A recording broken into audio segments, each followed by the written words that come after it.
তাকি জোড়া মন্দিরের পুকুরে কোনো রকম জামা কাপড় কাঁচা নিষিদ্ধ। এটা জোড়া ভ্রমণ।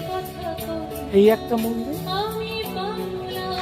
এই একটা মন্দির, এই একটা, দুটো পাশাপাশি আছে।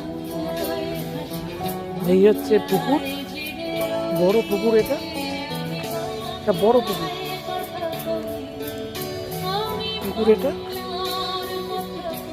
আমি পুকুরের এপার থেকে মন্দির দুটো তুলছি।